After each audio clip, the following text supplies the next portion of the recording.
Sleepy, okay. First I want to apologize for getting the meeting started 7 minutes late. There was an error posted online, and so that's why we're starting at 10:07 instead of 10 o'clock. So we will make sure that that does not happen again. So I'd like to call to order the September 5th meeting of the Montgomery County Board of Commissioners. Note the presence of all three commissioners. I'd like to ask my colleague Rhea Fernandez to lead us in the pledge. I pledge allegiance to the flag of the United States of America and to the republic for which it stands, one nation, under God, indivisible, with liberty and justice for all. All right.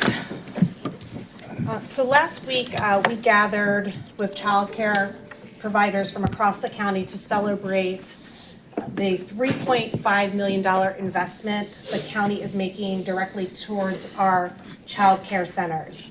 As a part of our recovery efforts, we are awarding grants to every licensed childcare center in the county. Our recovery office was created to help our economy and communities continue to recover from the impacts of the pandemic and to grow stronger for the future. Because quality and affordable childcare is such an important part of our economy, investing in our childcare centers is a key priority, and these grants are just the first step.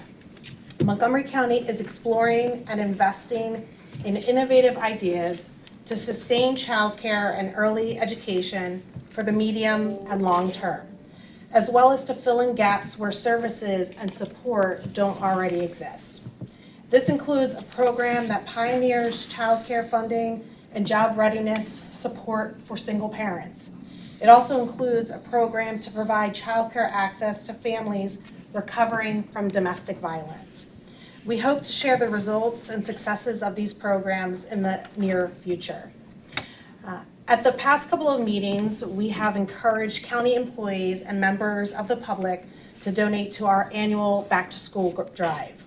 I'm so proud to announce that this year's supply drive was the most successful ever. We received almost 11,000 items in total. So let's give a round of applause for that. We were able to sponsor or adopt My Home District, Norristown Area School District, and we are supporting over 1,000 students with these donations of essential school supplies. I want to thank everyone from the bottom of my heart for coming out to show strong support for our students this year. Every student within Montgomery County needs to feel well prepared for the challenging school year ahead. And this is a huge demonstration of our community's support in that. And so I want to wish all of our students, teachers, and parents a successful year of learning. Next, I want to acknowledge that next Wednesday is the 23rd anniversary of the 9/11 attacks, our country's worst terrorist attack in history. We recognize September 11th as Patriot Day and reaffirm our promise to never forget the 3,000 victims who lost their lives that day. We also honor the heroic first responders who put duty above anything else that day and in the days following. We recognize their sacrifices and the sacrifices of their families. And lastly, September is Hunger Action Month, a time to raise awareness of food insecurity issues in our community. Earlier this week, we announced a $500,000 donation from the county directly to our local food pantries to support those who are food insecure. We also had the opportunity to meet with some of the hardworking community members who have dedicated their lives to closing the inequality gaps in our county. So I want to thank Shannon Isaacs of the Montgomery Anti-Hunger Network, Elaine Williams, Willow Grove Seventh-day Adventist Church Pantry, and that's the group that we saw the other day, Manera Walker from Neighbors Helping Neighbors, for meeting us, for sharing the impact of the work that they do to support our neighbors, and for everyone's hard work in reducing food poverty. You all are an inspiration to all of us. And so now I'd like to turn it over to Commissioner Makija for some remarks. Great. Thank you. Thank you, everyone, for being here this morning. What I acknowledge, what Commissioner Winder said, is that on next Wednesday is the 23rd anniversary of the September 11th attacks. Those of us old enough to remember that day will never forget it. And I think many people may not realize that there were at least 3 Montgomery County natives who we lost that day, and I'll name them. Jeffrey Allen Cole was 31 from Souderton. Lawrence Don Kim was 31, also from Bluebell. Joanna Sigmund was 25 years old from Winmore. And it's important for us to recognize and really take a moment to memorialize them and remember them today.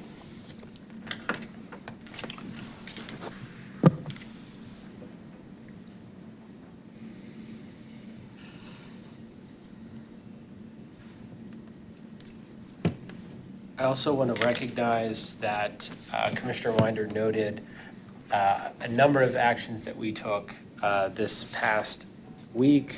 This past couple weeks has been very busy, and when we think about our role as commissioners, people recognize that we invest in things like infrastructure, roads and bridges, but we've made it a priority to invest in human infrastructure, as she's noted. When it comes to childcare, childcare providers are essential to making sure that we can live our daily lives, make sure that our kids are taken care of, and by investing in childcare, as we did with the ARPA funds, $3.5 million, and all of these daycare centers, we're making a statement that we're not just investing in physical infrastructure, but in the people who make possible all of the work the county does and take care of our children and the next generation. So that was a great privilege to be there at Kids Connect. I know there are many other daycares that are applying. It was also great to see the back to school drive, and thanks to Commissioner Winder for spearheading that and the great success that was. And just want to wish all the students there happy back to school. I know it's a really exciting time, although I know many of them are probably also dreading it, but we want to make sure everyone is prepared for the school year, and it was really delightful to see the community come together to do that. I'm excited. This Saturday I will be hosting a bike ride on the Cross County Trail in celebration of next Saturday. Thank you. So I'll go on a ride this Saturday too, but the actual hosted ride will be the 14th. I'll provide the details, but this is in celebration of the DVRPC, the Delaware Valley Regional Planning Commission's major $120 million investment in circuit trails throughout the Philly area.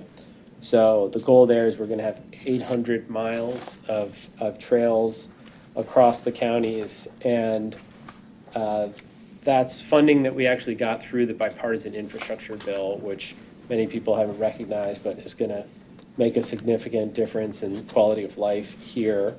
DVRPC pledged $2.5 million to extend the Cross County Trail from the Germantown Pike and Chemical Road intersection in Plymouth Township to Joshua Road in White Marsh Township.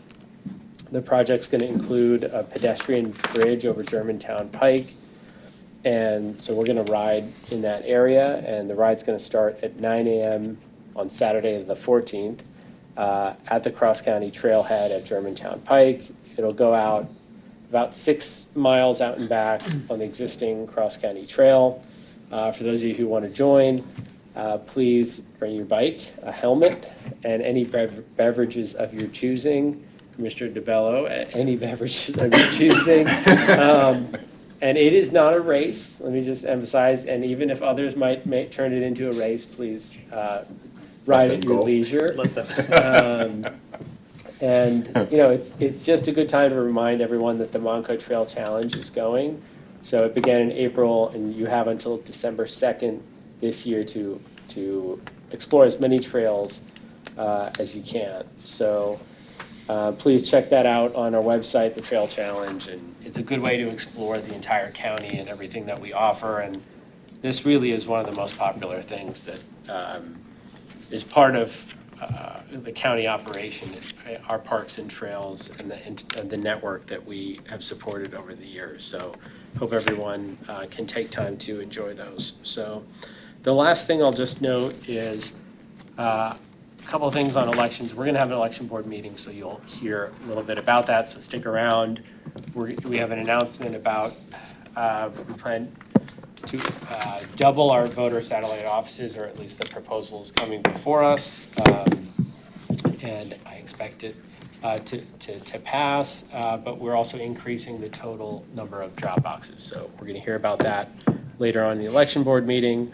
On October 1st, I'll be joining an online forum at the invitation of the League of Women Voters. It's October 1st at 1 p.m. online. It's hosted by the League of Women Voters of Lower Merion and Narberth. If anyone has election questions, I'd encourage you to join that. I'm seeing still a lot of misinformation about our elections out there, so it's really important that we make sure we gather people in forums over the next 60 days to make sure that they're aware of how to exercise their right to vote, the security of the process, and all the work we're doing to make sure that the process is accessible. So with that, I'll turn it over to Commissioner DeBello. Definitely made me chuckle when you said bring your bike, that bike ride. So, as mentioned by Commissioner Weiner, this month is Hunger Action Month, and we've been out working. As also mentioned, that we were at the Willow Grove on Tuesday and with the $500,000 donation check. A couple weeks back, I participated in a Freedom from Hunger food drive that our partners with Valley Forge Tourism and Convention Board run each year. We served over 60 people at the church, the Siloam Baptist Church in Norristown. The drive is aiming to collect 90,000 pounds of food to serve the county's families in need. Unfortunately, we see the rising cost of food and all the other issues that are going on, so this need is growing throughout Montgomery County and beyond, and we encourage anyone, if able, to provide or donate to your local food pantry. Our partners with the Monco Anti-Hunger Network do excellent work, and we're proud to support them as they work to alleviate the hunger problem or issue in the county. I also, last week, was over at Springfield Township to celebrate the county's investment in Cisco Park. Springfield was awarded $130,000 through the Monco 2040 Grant Implementation Program. In this case, Springfield used the funds at Cisco Park for accessible parking, walkways, and new benches and pavilion and erosion control upgrades. So the park looks great. It serves as a reminder of the great work our Planning Commission has been doing to help municipalities improve their public spaces. In the 9+ years Monco 2040 program, they have awarded 140 grants to 53 municipalities, totaling $17.8 million. And then I too want to mention 9/11, unfortunately, is coming up. 23rd year anniversary. I think for those of us that were old enough to remember, you can think back, and we all know where we were on that day at that time, especially when the first plane hit the first tower. And they say that of the 3,000 people that perished in that day. Everybody has a connection some way or another to somebody that lost their life on that day. And I believe that, and I have to check because I believe he lived in Montgomery County also, but a friend of mine, his uncle, who we were friends with, perished on that day in the towers. He actually was in Tower 2 when the first plane hit. They all evacuated Tower 2. He went down, called his mother and said, "I'm safe, I'm out." And they were told and moved back into Tower 2. And unfortunately, he was up at the floors that were hit by the second plane. So I think it's important, as mentioned, that we always remember the lives we lost and the families forever changed, and Americans who first thoughts that morning will run toward the danger to help. So I hope that we see the national recognition on 9/11 next week that it so well deserves. And then a little fun fact I'll close with is Montgomery County's 240th birthday is September 10th. Like most counties, it was established as part of an effort to bring government services like justice system closer to citizens living in the area. In an address to the Pennsylvania General Assembly in early 1784, John Dickinson, the president of PA Supreme Executive Council, said the following: "Constancy in the laws, the preservation of domestic concord, order and tranquility, and the strength sufficiently prepared for defense against injuries are essential to the happiness of the state. They are also the foundations of the reputation that invites an accession of generous and industrious people from other parts of the world to share the blessing of which such character offers them assurance. Every citizen, therefore, who respects his own interests, the welfare of his families, and the prosperity of his country will desire and endeavor that the vast importance of these subjects may perfectly understood and religiously awarded." 9 months later, Montgomery County was established.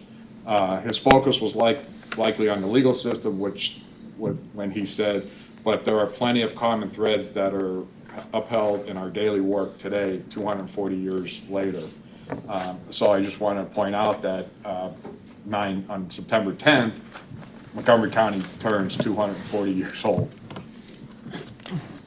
All right, thank you. So next up, we have a presentation on National Suicide Prevention Month by Anna Trout. Come on up.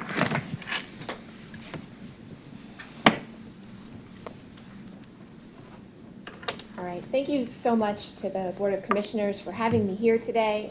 Thanks all the civic-minded folks who are here. You might not be here for this presentation, but you didn't dart out when you heard me called up, and so that's helpful and hopeful, because part of what I'm going to talk about is that the real magic and the real impact of suicide prevention happens between friends and family members, neighbors and community members. Mental health professionals have a big role to play. I don't want to downplay that, right? We need them and they're important, but they can't help somebody that they don't know.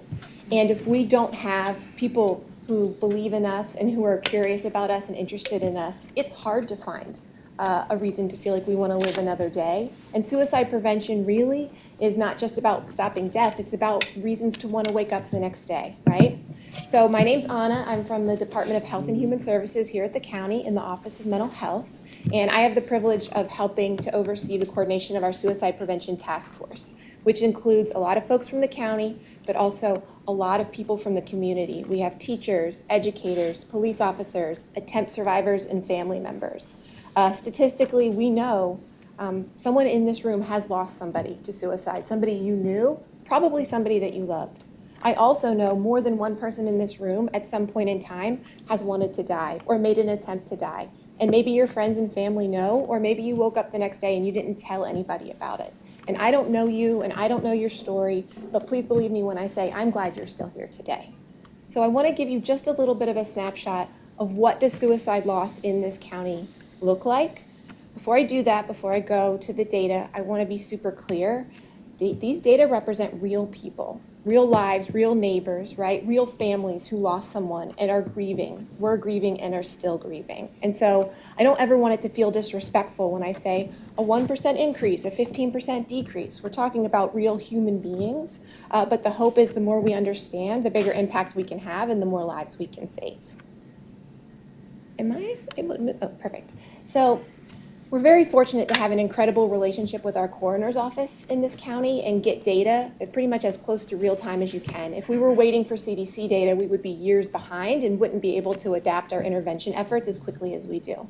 So last year in 2023, we lost 101 people to suicide in Montgomery County. This was up by one person from the year before, so a 1% increase.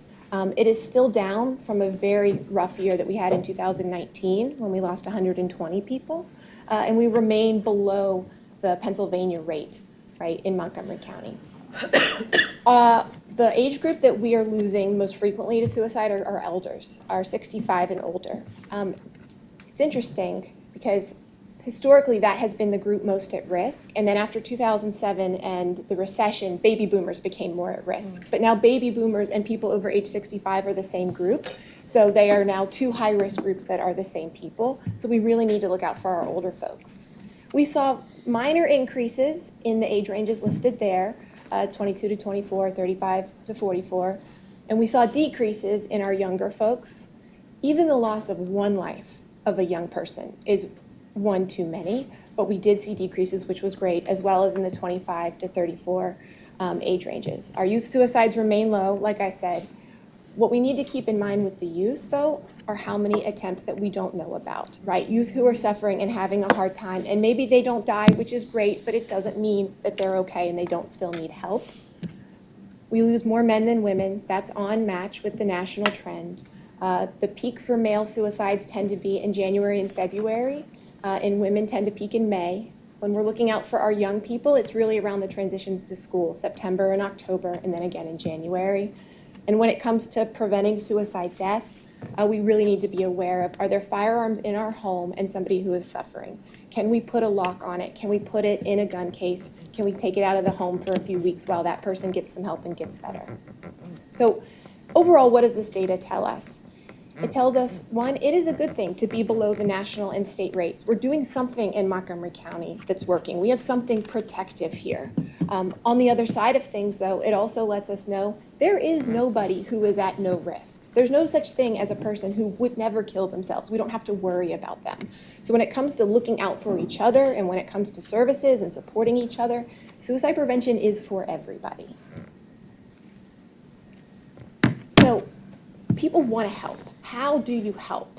I'm going to close out by talking about the task force, but the absolute best way to help is to be observant and curious about ourselves and about each other. You don't have to memorize what are the different warning signs.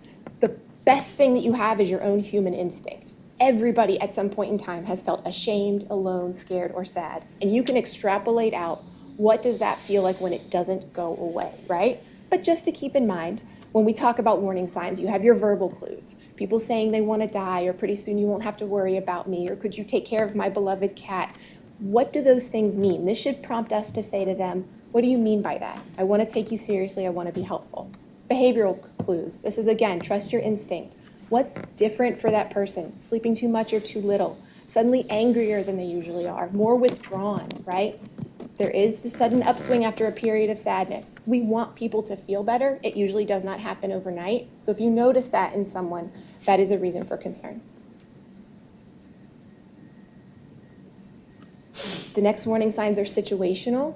Anything that makes a person feel ashamed, like they have lost control of their own lives or like they're completely alone, is something we should be worried about. And then there's this category of spiritual clues, or what we call moral injury. And it's this sense of, I have lost my sense of right and wrong. I thought I knew what the world looked like and my place in it, and I am now off balance, and it doesn't make sense to me anymore. That's very risky as well. We especially see that with our veterans and our first responders. So you've seen the warning signs, now what? So we always say no one has to suffer alone, right? You also don't have to help alone. I put mobile crisis and peer and teen talk line tear-offs on the back here. I'm also going to talk in a minute about 988. If you are worried about someone, you do not have to wait until things have escalated to a burning point to call for help. Call any of those 24/7 numbers and say, I'm worried about my neighbor, I'm worried about my daughter. Can you coach me through a conversation? How do I ask about it? And what do I do if they say, yes, I am thinking about dying? Stay calm, take things seriously, and there's help for you 24/7. These are those numbers. You can call 988 from anywhere in the United States. It'll ring to a registered crisis center. If you are local to Montgomery County, you can call our mobile crisis team, right? 1-855-634-4673. They're available 24/7. They're a hotline, and they can also come out in person. And then for veterans, they can dial 988, and if they press 1, they get to a specialized Veteran Call Center. And you can join the task force. If you are interested in this work on a systems level and making a difference in the community, whoever you are, we need you and we want you. So, like I said, if you see yourself reflected under the people who are on the task force or the partners, come on down. If you don't see yourself reflected, double come on down. It means that we need your perspective, we need your insights and your ideas.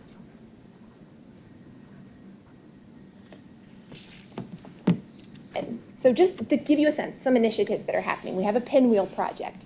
I live up in the Pennsburg area, and the VFW by my house has kept their pinwheels and their sign up all year round. And I see them out cleaning it and resituating it, and it's a fantastic way to raise awareness.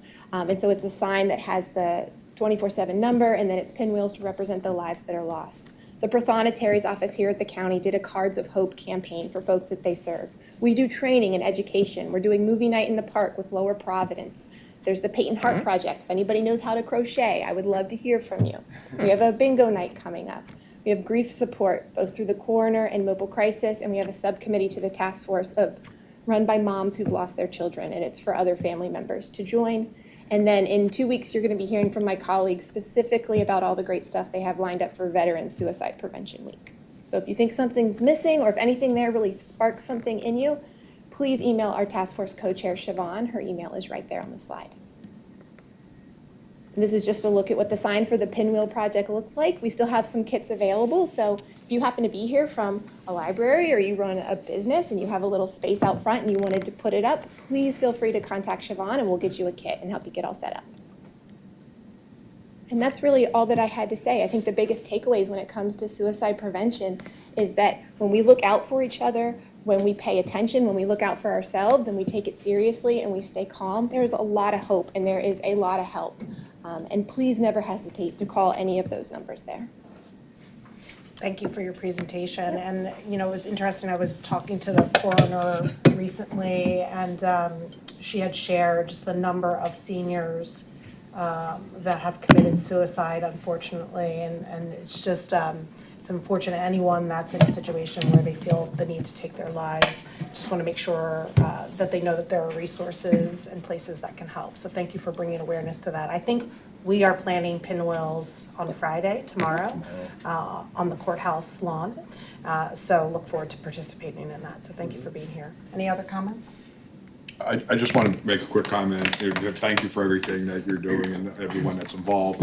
You know, it's disheartening when you see those type of statistics or those numbers. But it would also be good to actually talk about the number of lives that were saved, if you know, because that just also demonstrates all the good work that everyone that's doing and all the programs that are in place, that it's actually having, I believe, a positive impact. So I don't know if you know that number or if there's a percentage that you know that we were able to prevent a suicide is also something that should be lifted up. That is a really hard number to give because so often suicide attempts go unreported. But we do know things like our veterans response team have served 120 veterans so far, and we have not lost one to suicide who's been served by that team, right? Or we know that our mobile crisis team takes thousands of calls a year, thousands. And of the people who they have served, they have not lost somebody who was actively being served by the mobile crisis team. There's the Pennsylvania Annual Youth Survey data that gets, it's a survey that goes out to the youth in the schools. And we know that their rates of depression and daily sadness are going up, which is a sad thing. We also know at the same time, though, our youth suicide rates are not going up. So something successful is happening before it gets to the point that then that youth is lost and there is no hope past it. So trying to find a way to better track and understand attempts is like the wish list of all data wish lists. But yeah, but I mean, even though you don't have an exact number, everything that you just said is so positive. I mean, it demonstrates that, you know, the hard work of everyone that it's actually having an impact.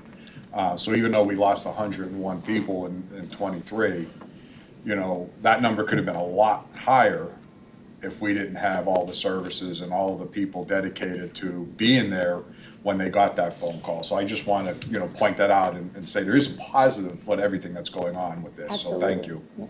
Thank you for that. Thank you for being here. All right, next up, we'll do a presentation on National Preparedness Month.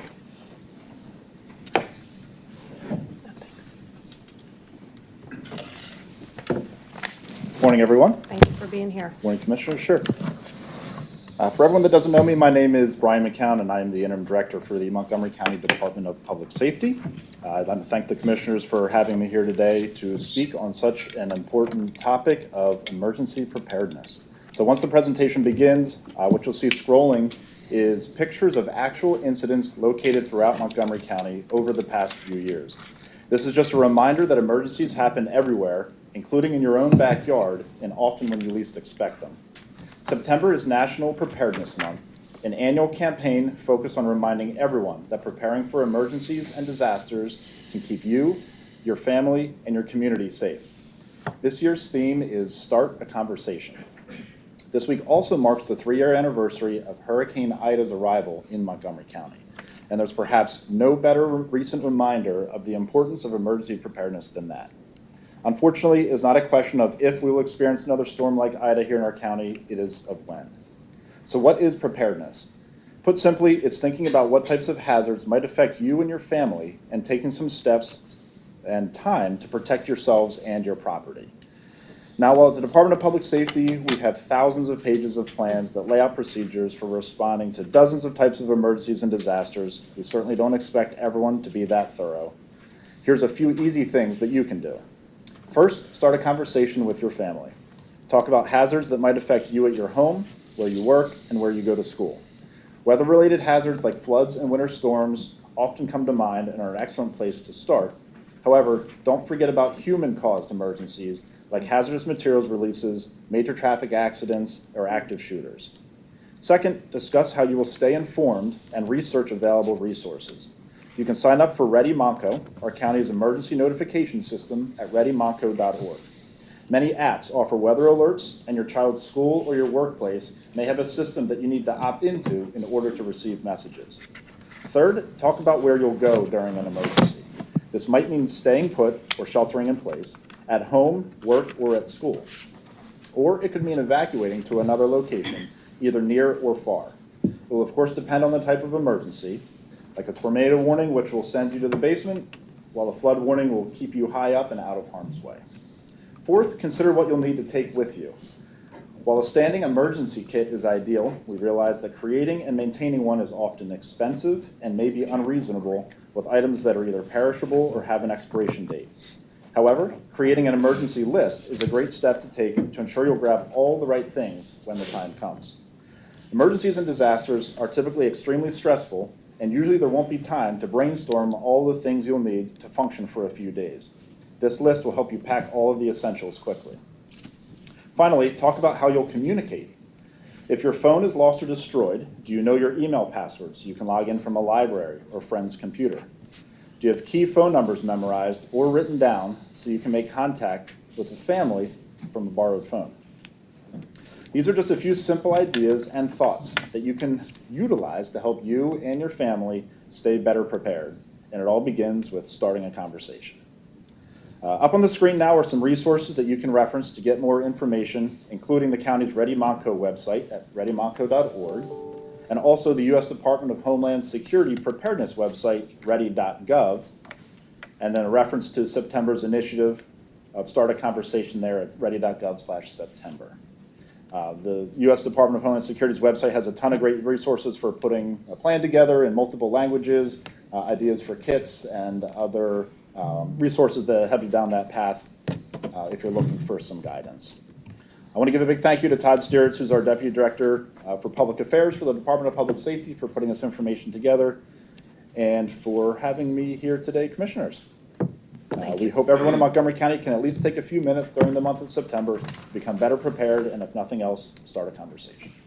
Thank you, Brian. You're welcome. You know, I oftentimes talk to my husband about this. There's this tree in our front yard, right, that we know is dead, Trees are dangerous. that we have to, Yeah. we have to cut down, right? And it could, like, if there was another storm, it could fall on the house, right? So We see that you are all the now time. reminding me Yes. to be prepared. Yes. But in all seriousness, it's those types of things that you need to be thinking about. Just take an extra second to look at things just like that, exactly. I also want to say that Brian is on the list to be approved, to be promoted, and move from interim to the Director of Public Safety. And so I know we still have board action to happen, but while you're up here, I'm really excited to make it official, hopefully today. So Great. Thank you. thank you for all your hard work stepping course. in and leading the team in the interim. So Absolutely, you're fingers welcome. crossed, we'll get through the vote. Thank you, appreciate that. Anything else? Okay, thank you, Brian. All right, next up, public comment, and this section of public comment is for today's pending votes, resolutions, bids, RFPs, and contracts, and we're gonna limit that to 3 minutes. Do we have anyone signed up for public comment? We do. David Moore did.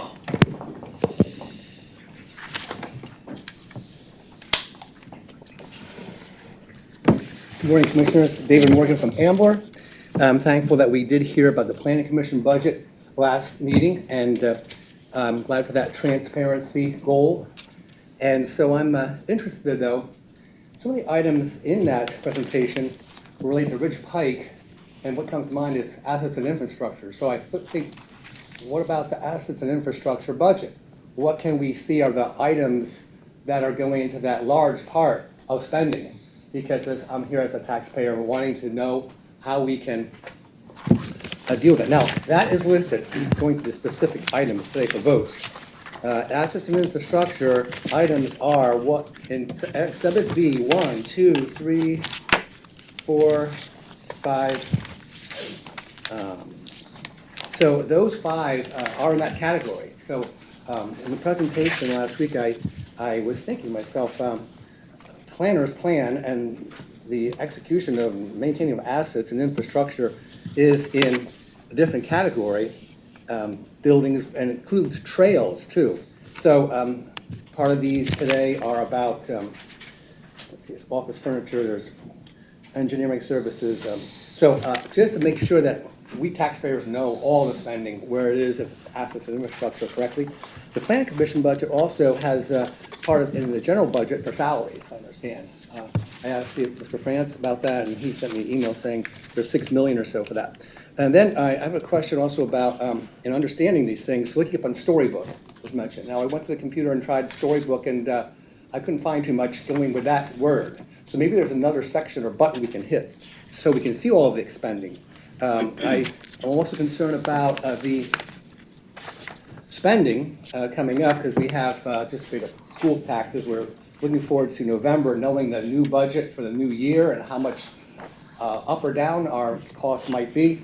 But I just want to caution about any new money bond, new money bond issues that might come along, because we had debt service of $12.8 million by the last new money bond issue going up to 2043. So a new one rings a bell, maybe more tax increases, and we've had 34% in the last 4 years. So I'm just watching as a citizen, how can we address taxes, a save?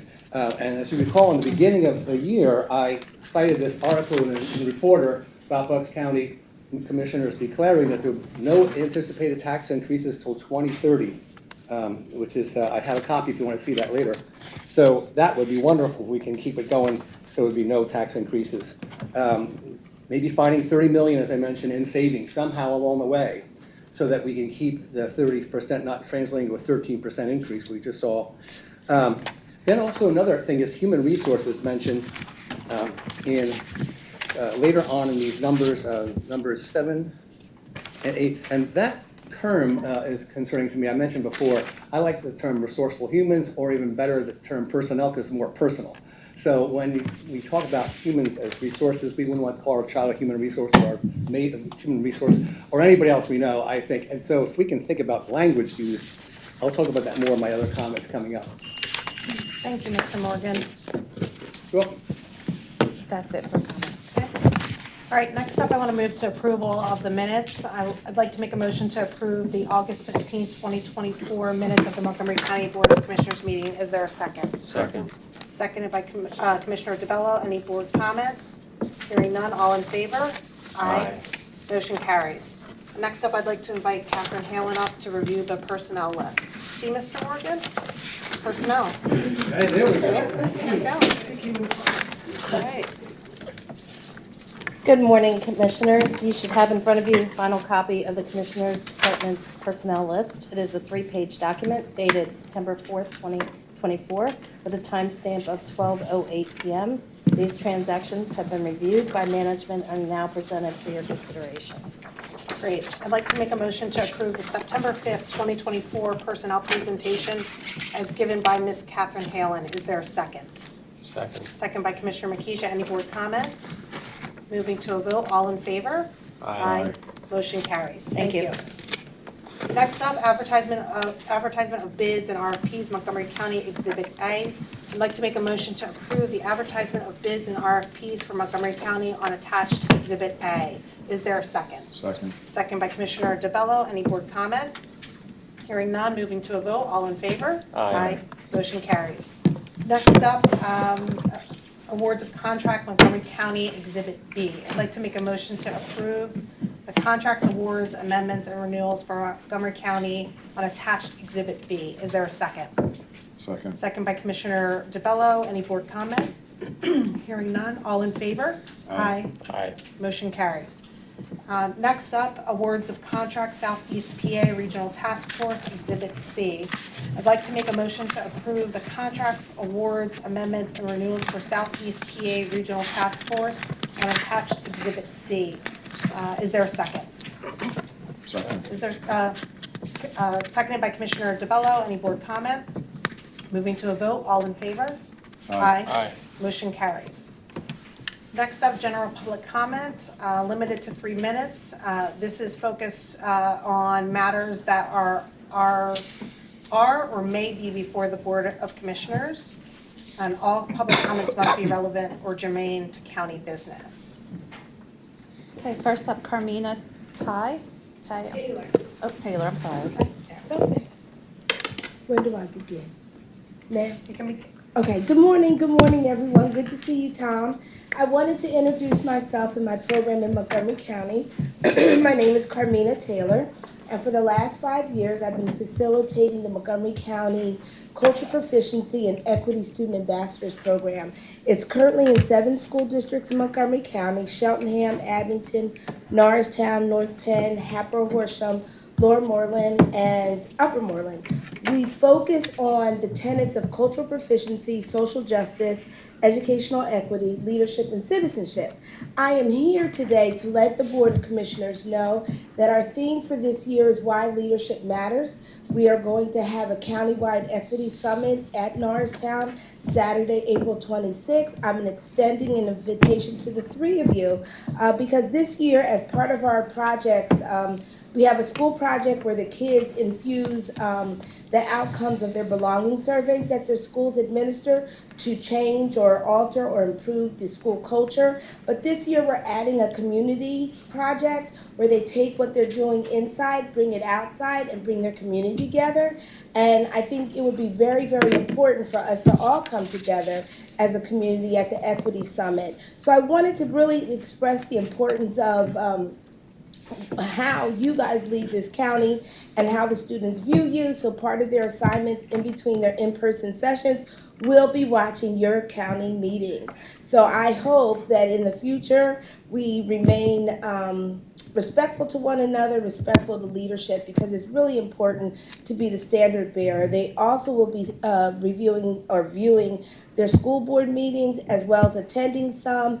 We're at a time now where we have to look at each other as human beings. And we have to look at each other as neighbors no matter what, whether we're from the western side of the county or the eastern side of the county. And bringing everyone together for the county summit is so apropos and so relevant. I've been doing this work since I was 16 years old as a Wissahickon student. I've been a parent in Wissahickon, and I am a fervent advocate in this county. And so I really wanted to introduce myself to you, Neil, because I don't think I've met you personally.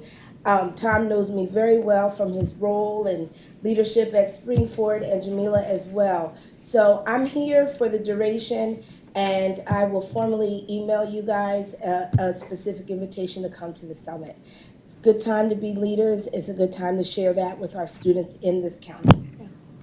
21 seconds. Great. It's impressive. Any- Thank Tom, do you. you have any comment? Oh, Thank you. you're Thank supposed you. to say that. Carmina, I'm just curious, why'd you take your glasses off? I loved them. Because it's not appropriate. Is this being filmed?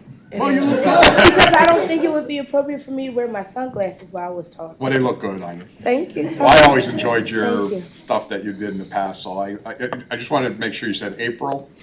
It is April 26, 2025. Okay, well, yeah, so I look forward to, hopefully I could be there. No, I'm sure, because it's months in advance. Oh, well.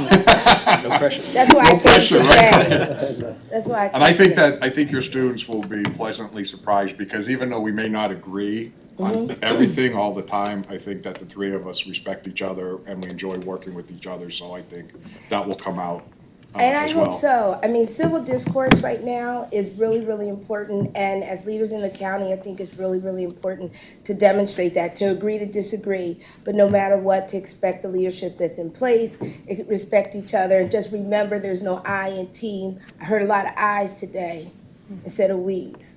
So I just want to express that. I'm really, really, you know how passionate I am about public education and students and young people. And they need all of us right now.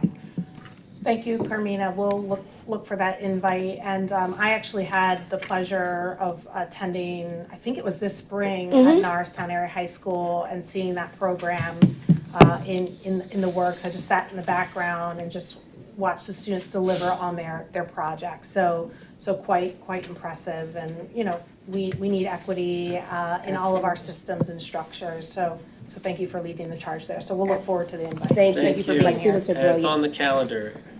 Huh? It's on the calendar. It's a Sunday, right? No, that should be a Saturday. That's a Saturday. Okay, got it. That's, Just remember my face, Neil. Great. Next up for public comment? Next up, we have David Morgan.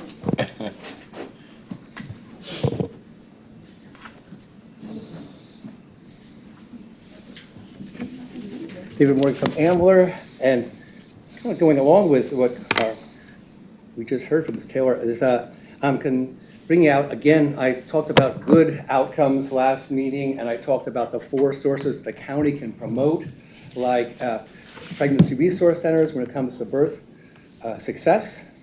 The Montco Mamas program, of course, has good birth outcomes as part of the statement there, federally qualified health clinics, and adoption.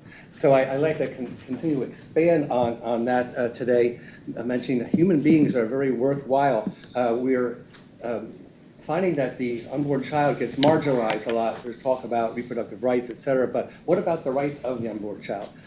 We know from science ultrasound since the 1990s that we have unique, well, we know there's a unique DNA, but the science ultrasound showed Children's Hospital website, heartbeat at 4 weeks, arms and legs develop 4 to 8 weeks with fingers and toes in formation, and then fully formed by 12 weeks in the first trimester of the child. So that means just like us. So I'd like to mention, once again, my concern was someone mentioned about the fact that the $699 million given to Planned Parenthood every year is not supposed to be for abortion of the human being. I tend to use abortion of the human being because they're human. But it enables it to be there with lights being on and with secretarial help or whatever else is going to be going on at that enterprise. And we find that, as I mentioned, the statistics show a huge amount of death instead of parenthood, and we have like 390,000 versus 6,300 prenatal care visits. We have 1,700 adoption referrals, and there are miscarriages, about 4,000 happen, which you can't control. But anyway, that's on page 24 of the Planned Parenthood report. It's not my making up the numbers. You can look them up on that. It's very easy to look them up. And page 27 talks about the $699 million of our money, plus $754 million from contributions and bequests. So those outcomes, if a woman goes pregnant and goes visits there, are concerning with a 97%. I'd like to see more 100% life, to see more adoption, more prenatal care visits. And you're talking with people in your political associations to advocate as we know, Montgomery Mamas is so successful in promoting life, why not promote life more? Visiting with the Vice President or whoever.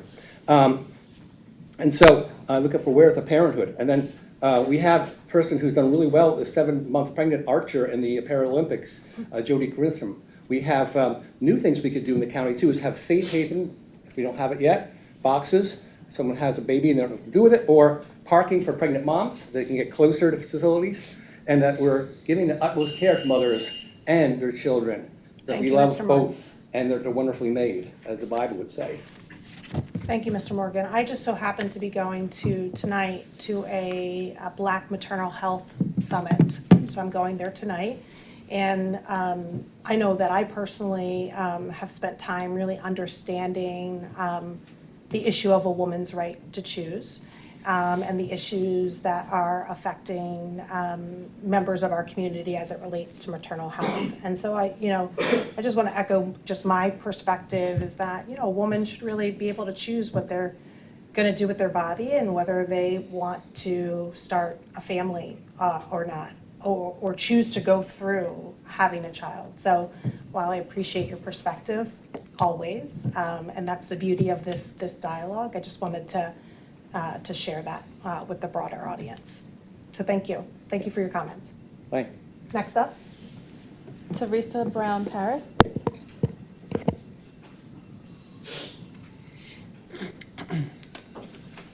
Good morning. Thanks for having me, Commissioners. I am Teresa Brown Paris out of Conshohocken, and I am with Norristown Local. I am here to invite you all, after a very taxing week at work, to invite you out to the kickoff of First Fridays Norristown. That's going to be starting tomorrow. We're going to be gathering at El Jefe, where we're going to have vendors in, so you can come in and shop the local businesses and the vendors also. And it's going to be an ongoing event each Friday, monthly, at different places, businesses here in Norristown. So you, your staff, and all the community members and the nationals here, folks here, please come on out and join us at El Jefe tomorrow evening from 4 to 8. Great. They have great margaritas. Will they? Yes, they do. And tacos. You could have started with the food first. Sometimes after a long week. Right. So thank you for the. So we're going to have local crafters there, arts and craft artisans, so they'll be able there to share their products and services with you guys also. Okay. Is this going to be weekly for the next month, or is it just tomorrow night the only No, it's night? actually going to be monthly. Monthly? Monthly, yes. And it's going to be at different places, as they learn about it, they'll come on board and they're going to each offer maybe a product or service or special menu item. But we'll have vendors at the places that invite vendors to come in and sit up there. Well, just don't schedule anything April 26th because we're booked. I know, right? No, but that's a Saturday, That's a that's later in the month. This is just First Friday, just one day. We're inviting you to stay after. Well, I'm later bummed because afterwards. I have something in Pottstown tomorrow night that I'm going to, but I would love to be there. But I look forward to next month. You can stop by. I'm On trying. your way out of town. Right. I don't know, if we start having those margaritas, we may stay. All right, well, thank you. Thank Thanks you. for having me. Thank you. Thanks, Teresa. I appreciate it. Any other comments? Next up is Linda Weaver.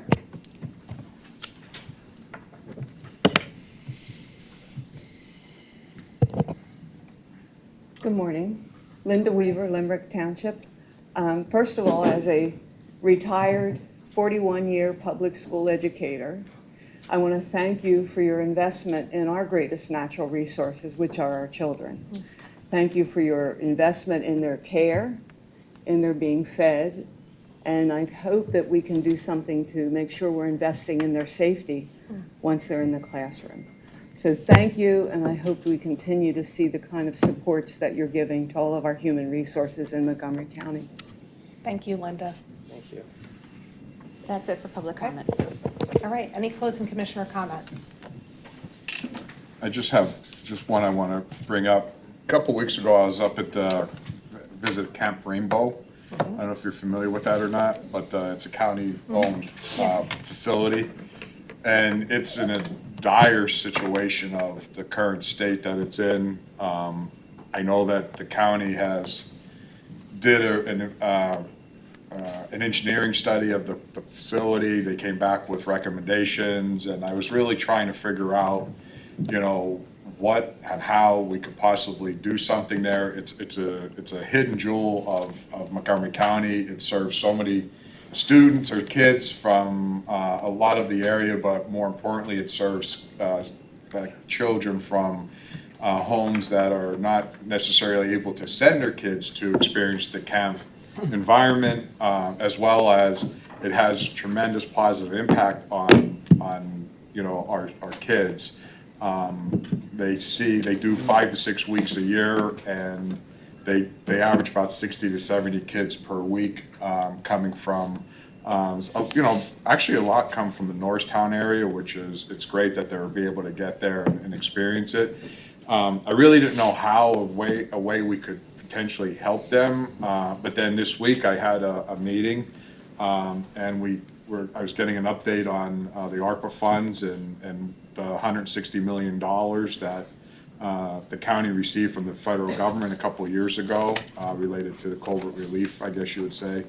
And I went through that spreadsheet, and, you know, some of the, I'm not gonna I don't like to ever question previous decisions by boards, so I'm not going to do that, but when I went through that list, and I thought about, is there a way that we could potentially use some of the ARPA funds that could be available to invest into that campground. I think that it's a benefit that once we enhance it, I think that not only could it be used for the purpose that it's being used for now, but we could actually look and expand those purposes as well in the future. So I think that we should seriously consider that. Again, it's a camp. It's called Camp Rainbow. If you're not familiar with it, or, you know, if nobody's familiar with it. I was really, I've known about it, and when I got up there to tour it and go through the facilities, the buildings, I was just amazed how we have let that get to the point that it's at. So I think that we have an opportunity to take these ARPA funds. This is what those ARPA funds should be used for. So I think that we could redirect some of that money to reinvest back into Camp Rainbow. And I know that the thousands of kids that went through that in the past and the thousands of kids that could go through it again in the future would be greatly appreciative of our providing that upgrade to that facility. Lee, can you give a little bit more context? Thanks for those comments. A little bit more context of like the county's history with camp. No, we don't have all day, but I mean, I've been on some calls about Camp Rainbow, but just for.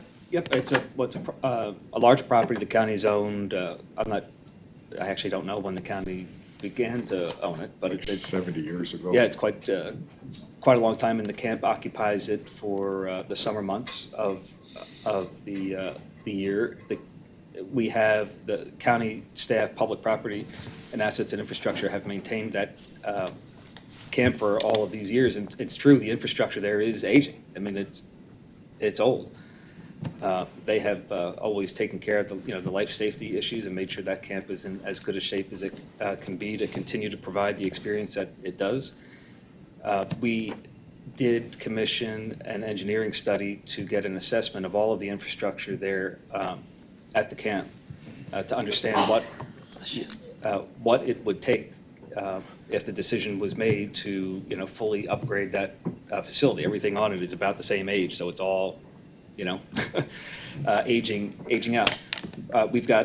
We've received outreach from the state delegation and their interest in helping to fund potentially upgrades at the camp, and also discussions with the operators of Camp Rainbow of potentially assuming ownership of the camp. So there's there's discussions to have about what role the county wants to continue to play, and what role Camp Rainbow as an organization wants to play in continuing their mission and serving the underserved children in Montgomery County. So it's a property that we own. We're allocating current resources to maintain the grounds from like assets and infrastructure, right? We maintain 100% of the capital Got it. upgrades and Okay. costs associated with the buildings there, yeah. Yeah, you know, I think we generally, I think Commissioner DeBello, that's a really good point. We should, you're probably looking at a similar spreadsheet that I'm looking at. You know, we did receive significant ARPA dollars that need to be obligated by a certain time frame. You know, we certainly have internal priorities, right, that we have a responsibility to address as a county, whether it's affordable housing, homelessness, but we should look at, you know, all of the needs, you know, because there are organizations that have been coming to us asking, you know, I had a call from, you know, the YMCA, right, to support some infrastructure challenges that they have. And so we have to make some tough decisions on, you know, where do we spend a limited number of resources. So thank you for raising Camp Rainbow. On the ARPA point in particular, I just want to Yeah. add, because it's been a while since we've talked about what the demand in those funds were. It was $161 million originally that the county received, and we've received well over $1 billion in requests. So there were $1 billion of other very good ideas in there. It wasn't that necessarily the 161 were all better than the ones that weren't, and certainly Camp Rainbow was on, you know, in consideration for that. But there are a lot of good projects that are still good projects, but just not quite enough money to go around. Yeah, got it. Any other comments? All right, hearing none. Upcoming meeting dates, Board of Election meeting will be immediately following Salary Board. The next Board of Commissioners meeting will be actually Wednesday, September 18th at 10 a.m. So, Mr. Morgan, put that in your calendar so you don't miss it. Wednesday, September 18th. I can always count on you to be here, so thank you for being here. All right, next up, I'd like to make a motion to adjourn the September 5th, 2024 meeting of the Montgomery County Board of Commissioners. Do I have a second? Seconded by Commissioner McKeesia. Any board comment?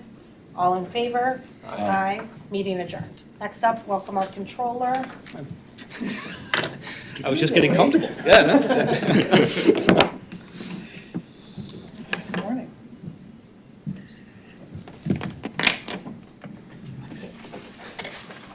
All right, any public comments for Salary Board?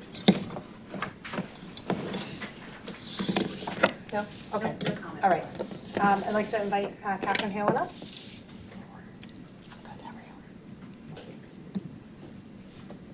Good morning, Salary Board members. You should have in front of you the final copy of the Salary Board list. The list consists of new positions, new hires, other transactions, and a listing of employees going off roll. It is a 4-page document dated September 4th, 2024, with a timestamp of 12:08. All transactions have been reviewed by management and are now presented for your consideration. Thank you. I'd like to make a motion to approve the September 5th Salary Board presentation as given by Ms. Catherine Halen. Is there a second? Second. Second by Controller Sanchez. Any board comments? Hearing none. All in favor? Aye. Motion carries. Thank you. I'd like to make a motion to adjourn the September 5th, 2024 meeting of the Montgomery County Salary Board. I was going to say Board of Commissioners. Is there a second? I'll second. Second by Controller Sanchez. Any board comment? Hearing none. All in favor? Aye. Aye. Motion carries. Meeting adjourned. Thank you. Thanks. You too.